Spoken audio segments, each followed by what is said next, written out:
Здравейте, аз съм Павлин Димитров Киров от средно училище Христо Ботев, първи А клас.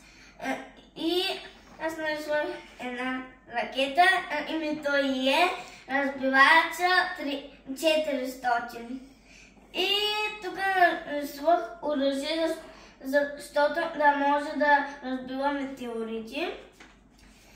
И ето тук сложих 3 двигателя, за да може да полети. И ето тук сложих такива неща, да може да спре.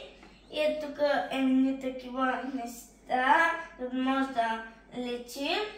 И ето тук един щит, който е от неразрушим метал. И помага, когато се блъсне в нещо, да помага да не се разруши ракетата. По-скоро цялата е от неразрушим метал. Така че, чао!